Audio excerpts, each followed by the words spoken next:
Assalamualaikum warahmatullahi wabarakatuh.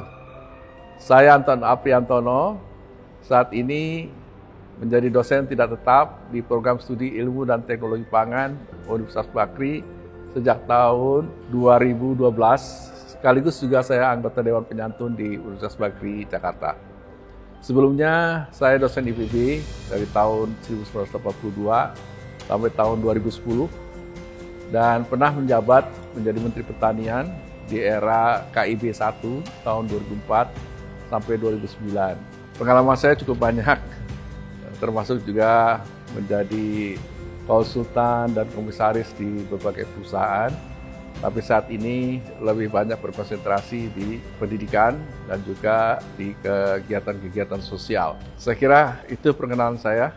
Jadi pangan fungsional itu sebetulnya adalah pangan yang memiliki fungsi bukan hanya bermanfaat bagi kebutuhan-kebutuhan dasar, ya, tetapi ini lebih, gitu ya, manfaatnya itu lebih kepada apakah dia menjaga kesehatan atau bahkan ya membantu di dalam pengobatan penyakit.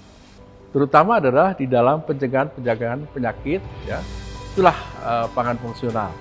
Jadi bisa dikatakan secara sederhana pangan yang punya fungsi lebih, terutama adalah fungsinya di dalam kesehatan manusia.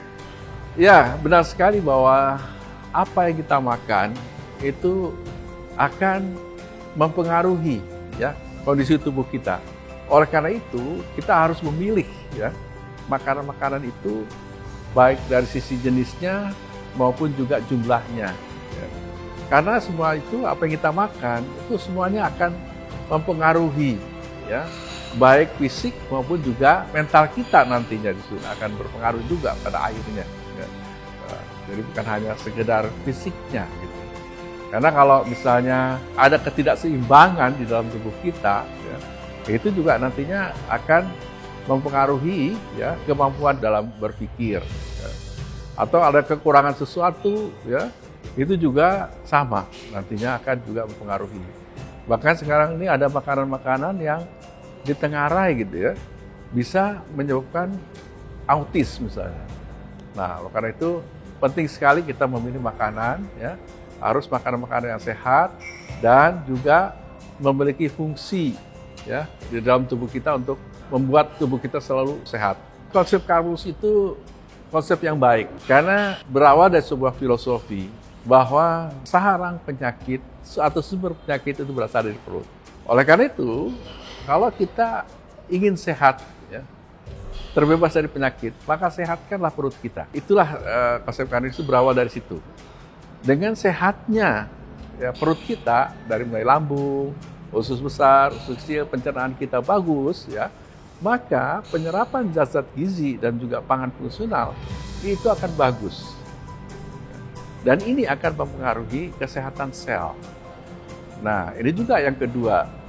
Jadi penyembuhan penyakit, ya, atau juga kesehatan itu berawal dari sel, gitu. Berawal dari sel yang sehat. Di mana di dalam sel juga ada DNA, ya. Nah, DNA itu yang mengatur tubuh kita. Oleh karena itu, kalau selnya sehat, maka DNA pun akan bisa bekerja dengan baik, sehingga bisa mengatasi misalnya penyakit-penyakit yang ada. Kemudian di dalam konsep Karus ini sangat penting mengkonsumsi pangan fungsional, karena memang tadi syarat untuk supaya pencernaan kita sehat, selnya sehat, maka kita harus mengkonsumsi di samping kebutuhan-kebutuhan dasar juga adalah kebutuhan pangan fungsional. Ya. Kebutuhan pangan dasar seperti karbohidrat, protein, lemak, ya, juga adalah pangan fungsional yang mempunyai fungsi tertentu, ya, khususnya di dalam kesehatan, ya, dan juga pencegahan penyakit dan juga di dalam membantu di dalam penyembuhan penyakit. Saya mengenal konsep Karus ini sebenarnya sudah cukup lama, ya, karena saya berteman baik dengan pencetus konsep ini.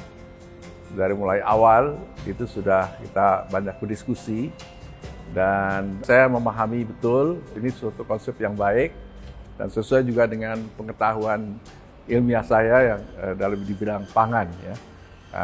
Karena bidang saya secara umum adalah ilmu pangan. Ini juga berkaitan dengan pangan-pangan fungsional yang ada di sekitar kita, yang menjadi bahan pangan lokal. Gitu. Sehingga bahan pangan lokal itu sebetulnya sangat bermanfaat, gitu.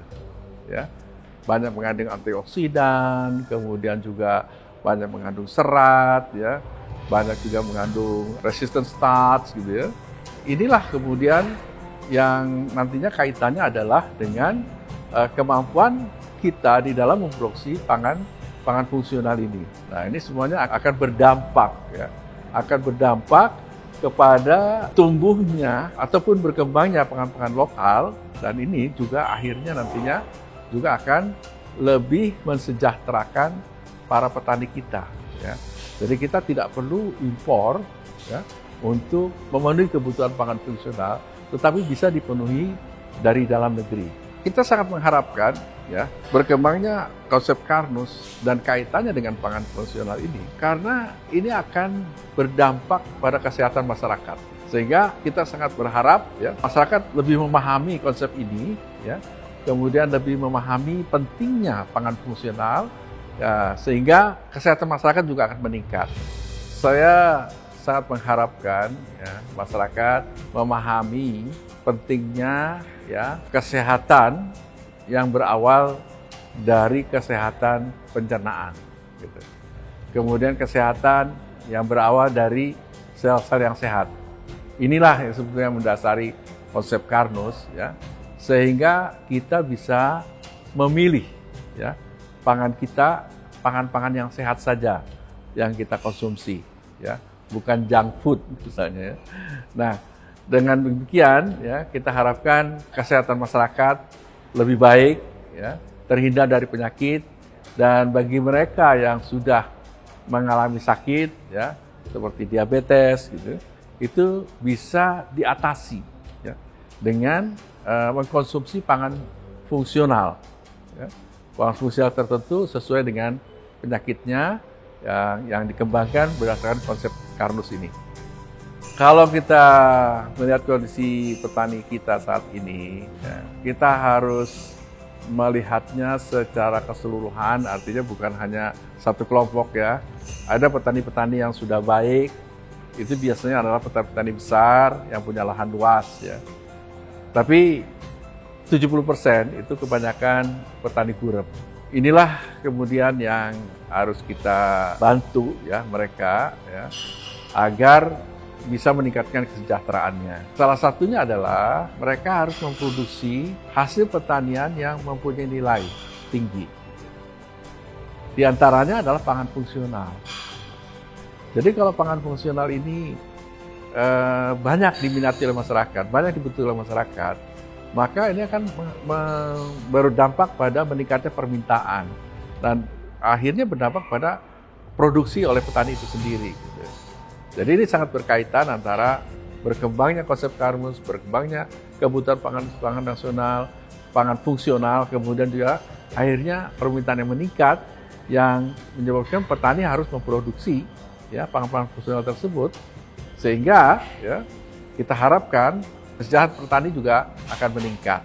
Itu yang kita harapkan. Bapak, Ibu, dan saudara-saudara sekalian, ya, saya mengimbau agar mempelajari lebih lanjut mengenai konsep Karnus. Selain itu, saya juga menghimbau agar mempelajari lebih lanjut, ya, mengenai zat gizi, kemudian pangan fungsional, dan hubungannya dengan kesehatan, ya, agar kita punya pengetahuan, supaya itu kita terapkan untuk memperbaiki kesehatan kita, ya, mencegah penyakit, dan juga tentunya bisa mengatasi berbagai penyakit. Saya kira itu saja pertemuan kita kali ini, ya.